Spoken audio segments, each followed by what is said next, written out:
Hello दोस्तों, the social कॉजलिस्ट में आपका स्वागत है। आज हम बात करेंगे द हेल्थ इंश्योरेंस क्लेम के रिजेक्शन के बारे में।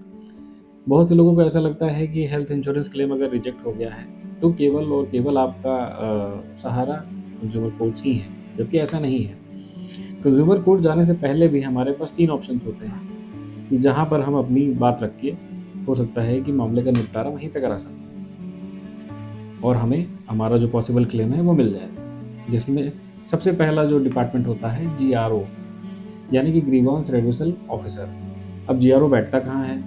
किसी भी इंश्योरेंस कंपनी का एक ऑफिस होता है, चाहे हेड ऑफिस हो, चाहे ब्रांच ऑफिस हो, चाहे रीजनल ऑफिस हो, वहाँ पे ग्रीवांस रेड्यूसल डिपार्टमेंट बना होता है। आप वहाँ पर एक लिखित शिकायत या ईमेल के थ्रू शिकायत जो है डालकर अपना मामला वहाँ सामने रख सकते हैं। यदि आपका निस्तारण वहाँ पे नहीं होता है तो उसके बाद आप IRDAI यानी कि insurance regulatory development authority of India, ये अथॉरिटी करती क्या है? जैसे सेबी स्टॉक मार्केट को गवर्न करती है और आरबीआई बैंकिंग सेक्टर को गवर्न करता है, उसी तरीके से इंश्योरेंस इंडस्ट्री का कंट्रोल इस अथॉरिटी के हाथ में होता है। जब भी ऐसी कोई घटना होती है जहाँ पर जेन्युइन क्लेम को कंपनी रिजेक्ट कर देती है तो पॉलिसी होल्डर अपनी वैलिड पॉलिसी पेपर्स के साथ में और रिजेक्शन क्लेम जो आपका रिजेक्टेड क्लेम का पेपर होता है उसको सबमिट करते हुए अपनी बात इस अथॉरिटी के सामने रखते हैं। यदि कंपनी दोषी पाई जाती है तो कंपनी को ऑर्डर करते हैं पॉलिसी होल्डर का क्लेम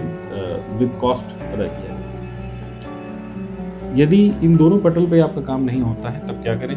तब हमें जाना होता है इंश्योरेंस ओम्बुड्समैन के पास। इंश्योरेंस ओम्बुड्समैन क्या करता है कि यदि कोई जेन्युइन क्लेम जो है रिजेक्ट कर दिया गया है, उसकी जांच कार्रवाई करते हुए उसको 3 महीने के अंदर एक अवार्ड पास करता है, जिस अवार्ड में या तो आपका क्लेम अलाउ किया गया होता है या तो वहाँ से भी आपका क्लेम रिजेक्ट किया जा सकता है। जब इन तीनों ही जगहों पे हमें कोई सहायता नहीं मिल पाती है तो हम कंज्यूमर कोर्ट में अपना कंप्लेंट फाइल कर सकते हैं।